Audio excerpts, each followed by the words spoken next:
ሰንዬ እንግዲህ ዛሬም ድብርት ውስጥ ነው ያለችው ማለት ነው። እውነት ለመናገር በጣም ነው የምታሳዝነው። እንግዲህ ለእህቷ መስዋዕት እየከፈለች ነው ያለችው። ሰዎቹም አልለቅም ብለዋታል። እንግዲህ የእህቷ አማት ማለት ነው። በጣም ከባድ ነው። እህቷንም ነይ ብትላት እንግዲህ ሰፕራይዝ ነው የማደርግሽ፣ የምመጣበትን ቀን አልነግርሽም ብላታለች ማለት ነው። እንግዲህ መራዊትና ጽናት እየደከሙ ነው ያሉት ፍቅረኛ እንዲኖራት እያደረጉ ቢኖሩም ግን እሷ ምንም አይነት ዝግጁ አይደለችም። እንግዲህ ምን አይነት ነገር እያስጨነቃት እንዳለ የደበቀችውስ ሚስጥር ምን ነበረ? ያ እንግዲህ ሁሉንም ነገር እንድትነግራቸው አደረጉ ማለት ነው።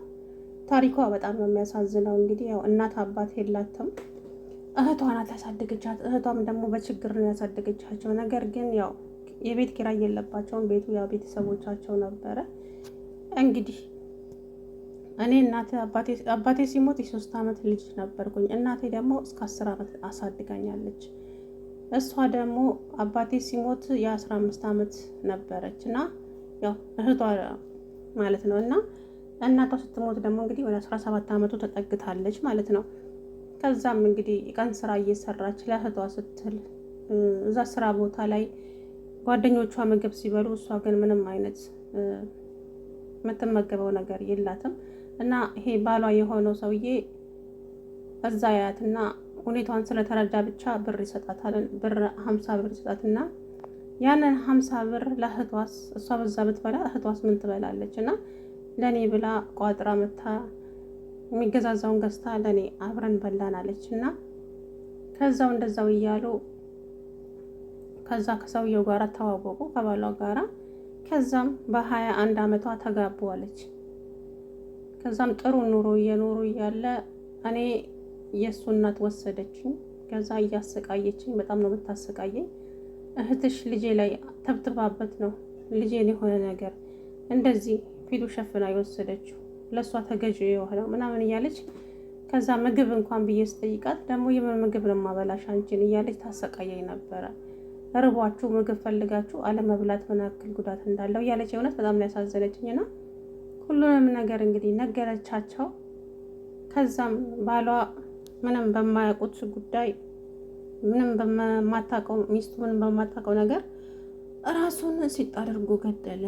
እናም ልጄ ላይ መተት አድርጋበት ነው ራሱን እንዲያጠፋ ያደረገችው እህትሽ ብለው ነው አለች። እንግዲህ አሁን ከዛም 40 ቀን እንኳን ሳይሞላው ለፍርድ ቤት መንከራተት ጀመረች እናቱ።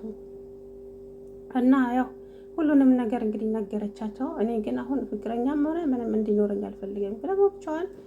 አሰላሙ አለይኩም ወራህመቱላሂ ወበረካቱ። ውድና የተከበራችሁ ቻናል ቤተሰቦች እንዴት ናችሁ? እኔ ያለው አልሐምዱሊላህ። እንግዲህ ዛሬ ጽናት ደግሞ አርግዛለች መሰል።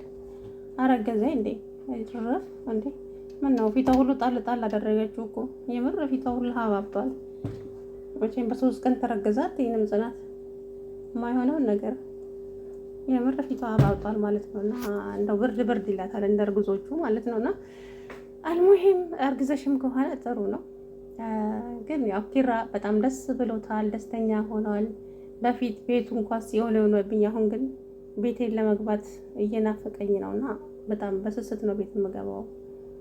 እና ታዲያ እንዴት አይናፍቀ ቤቱ ወርቅ የሆነች ልጅ ቤት አስቀምጠ እያለው ናሆሜ እንግዲህ ሁለታቸውም ደስታቸው በጣም ጨምሯል ማለት ነው። ናሆሜም እንደዛው መራዊትን ስላገኘ በጣም ደስተኛ ነው። ኪሩቤልም ደግሞ ተሳስቼ እንኳን የሆነ መጥፎ ነገር እንዳልናገራት ፈጣሪ ሆይ ጠብቀኝ እያለ ነው ማለት ነው። ምክንያቱም ልቧን እንዲሰበር እና ጽናት ላንተ ብዙ መስዋዕት ከፍላለች፣ በጣም ብዙ ነገር ሆናለሃለች። ስለዚህ አንተ ደግሞ አደራህን እንዳታስከፋት ኪራ እያለ እንግዲህ እየተማጸነው ይገኛል። ናሆሜ ተሳስቼ እንኳን አላስቀይማትም እና እሱም እንግዲህ ከአሁን በኋላ እኮ እኔ አለቃሽ አይደለሁም ባልሽ ነኝ እያለ እንግዲህ እያለት ነው አውቃለሁ አለች ማለት ነው። ፈጣሪ እንግዲህ ደስታችሁን ያዘልቅላችሁ። ግን የሆነ ምንድን ነው የደበቀችው ጽናት ኪራን ማለት ኪሩቤል ግን ጽናት እኮ የሆነ የደበቀች ነገር እንዳለ ታውቃለህ አይደለ ሲለው አዎ አለ። ምንድን ነው የደበቀችው? ምን የእናቱን መታመም ነው ወይስ እንግዲህ የሀሴትን ነገር እንደው ነግረዋለች አውቋል። ግን ምኑን ነው? አዎ ግን አሁን በጠይቃት ደግሞ ያለፈውን የሲኦል ህይወቴን መኖር አልፈልግም። አሁን ያንን በጠይቃት ጥላኝ ልትሄድ ትችላለች። ግን ስለዚህ ምንም አልላትም። ብቻ ቤተሰቦቼን የጽናትን ፍቃድ ጠይቄ ለቤተሰቦቼ የምነግርበትን ቀን ናፍቆኛል እያለ ነው ማለት ነው። ኪሩቤል እንግዲህ ያው የጽናትን ፍቃድ ነው የሚጠብቀው ማለት ነው። ማለት አሁን ጽናትን ለቤተሰቦቼ ልንገራቸው ቢላት ምን ትላው ትመስላችኋል? ምን አይነት መልስ ትመልስላታለች ለኪራ? ሀይ ነው ወይስ እሺ? እሺ ማለት አለባት። ምክንያቱም ያው የልጃቸውን ደስታ አይደለም የሚፈልጉት። ስለዚህ አሁን ችግሩ እዛ ላይ ነው እንግዲህ። አሁን ለምሳሌ ኪራ ጽናት ፍቅረኛ ነች ብሎ ቢናገር አባቱ ደግሞ እናት እንደዚህ አይነት በሽታ አለባት ብሎ ይነግረዋል ወይ? ይሄ ነገር እኔንም ግራ አጋብቶኛል። እና ቶሎ በነገሩትና ቁርጡን ባወቀ ወይ ደግሞ ሳይነግሩት በተውት ነው የምለው እኔ ይህንን ዱብዳ ከሚሰማ። ግን ጽናት ምንድን ነው የደበቀችው ከኪራ? ማለት ጽናት እኮ ግን የሆነ ነገር እንደደበቀች ታውቃለህ አይደል? እንደ ኪራ ሲለው አዎ አውቃለሁ፣ ግን አሁን እሱን በጠይቃት ደግሞ ጥላኝ ትሄዳለች። እኔ ደግሞ ያለፈውን ህይወቴን ተመልሼ መኖር አልፈልግም። ያንን ሲኦል ጨለማ ህይወቴን መመለስና እሱን መኖር አልፈልግም፣ ላስታውሰውም አልፈልግም። አሁን ያለሁበትን ህይወቴን ነው በሰላም መኖር መፈልገው እያለ ነው ማለት ነው። እኔ ምን እንደደበቀችው ግን አላውቅም። እንግዲህ የመራዊት አማትም ሽሮና በርበሬ ለልጄ ይዤ መጣሁ አላለችም? እና እሷ ሳትበላ ተቀመጣለች እንዴ? ማሚ አሁን እኮ ነው ያለው ስትላት፣ አይ አንቺማ አለሽ፣ ግን ያው ይሄ ለልጄ ነው ያመጣሁት ምናምን እና ግዴታ ሰርግ መደገስ አለበት። አሁን እናንተ እና ደግሞ ከናሆሜ አባት ጋራ እንድትተዋወቂ ይፈልጋለሁኝ። ናሆሜም ከአባቱ ጋራ ስለተጣላ ብቻ አንድ ቀን እነሱንም ማስታርቀን አንቺም ትተዋወቂዋለሽ። እናም ቶሎ ብላችሁ ሰርግ ይደገስ፣ ዝም ብላችሁ ስትቀመጡ የሚፈጠር ነገር አይታወቅም ስትላት፣ እንዴ ማሚ ምን ሊፈጠር ይችላል? እኛ እኮ ተዋደን እየኖርን ነው ስትላት፣ እሱ ሳይሆን አንድ ቤት ስትኖሩ ልጅስ ቢመጣ አለቻት ማለት ነው። እንዴ ልጅ ዝም ብሎ ይወለዳል እንዴ ስትላት፣ ምን ማለት ነው እናንተ ምን ማለታችሁ ነው? ቆይ ወንዶቹስ እሺ ሴት ልጅ እኮ እድሜዋ ይሄዳል፣ ምን ሆነች ነው አለች። እውነት ነው ወንዶቹ እኮ ጣጣ የለባቸውም። ሴት ልጅ ግን አይ እኔ እንደዛ ማለቴ ሳይሆን ያው ከኑሮ ደረጃ ነው እንጂ ምናምን ስትላት፣ እንግዲህ በዛው እንትን አሉ ማለት ነው። ሰኒዬም እንግዲህ የእውነት በጣም ያሳዘነች ስላለፈ ህይወቷ ዛሬ እንድትናገር አደረጓት። ግን ያው ፍቅረኛ እንዲኖራትም አትፈልግም።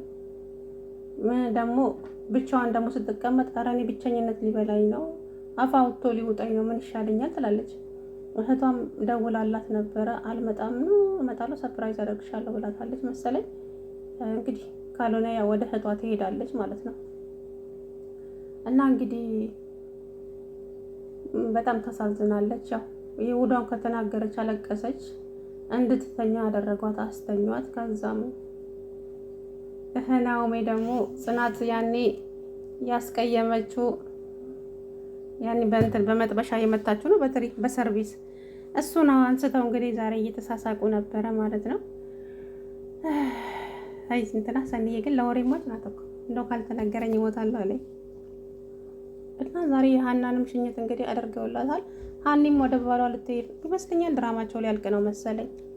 ኧረ ተው ድራማቸው አሪፍ ነው የምር፣ ቀጥሉበት በዚሁ ማለት ነው። እስከ 200 300 ድረስ ይታያል። እንደ ምን ነበረ የሆነ የኢትዮጵያ ፊልም አለ እስከ 700,000 ታይቷል ማለት ነው። እስከ 700,000 ማለት ይታየ እንደዚህ በ70 በ80 ቤት አይደለም። እና እንደዛ ብታደርጉ ቻናላችሁም ይስፋፋላችኋል። እንግዲህ ወይ ሌላ ነገር አስባችሁ ሊሆን ይችላል፣ አናቅም። እንግዲህ ጽናቴ ደግሞ አርግዛለች መሰለኝ፣ እንደሆነ ፍትፍት ብላለች፣ ፊቷም ተነፍቷል። አላቅም እኔ ብርድም ይላታል መሰለኝ። እና የሰኒ ነገር ደግሞ በጣም አስጨንቋታል።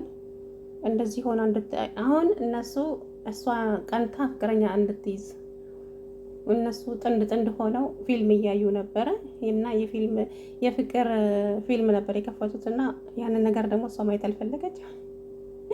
የራሳችሁን አቅፋችሁ ተቀምጣችሁ እኔ የፍቅር ፊልም ትከፍታላችሁ እንደ እኔስ ምን ልሆን ነው አለች። እና ታዲያ አንቺም እኮ ሰዎች ፍቅረኛ እንድትይዥ ነው። ግን ያው እሷ ቀለበቱን ራሱ ለራሴ ገዝቼ ነው ያደረኩት፣ ምክንያቱም ወንድ ጓደኛ አላት እንዲሉኝ ብቻ ምንም ፍቅረኛ እንዲኖረኝ አልፈልግም፣ በእህቴ አይቼዋለሁ ሁሉንም ነገር አለች ማለት ነው። እንግዲህ አይዞሽ እህትሽንም እንግዲህ ፈጣሪ በሰላም ያገናኛችሁና ደስታሽን ይመልስልሽ የኔ ቆንጆ ማለት ነው። ብቻ የውስጣችን ብዙ ሀዘንና ብዙ ነገር አለ። ጥርሳችን ግን ያው ይስቃል ከላይ ማለት ነው። እውነት ለመናገር ጥርስ እኮ የሆነት በጣም ብዙ ነገሮቻችሁን ይደብቅላችኋል፣ በጣም ብዙ ማለት ነው። እና እንግዲህ ሰንዬ ይሄ ሁሉ መከራ ተሸክማ ጥርሷ ግን ይስቃል ማለት ነው። በእውነት በጣም ነው ያሳዘነችኝ ምስኪን።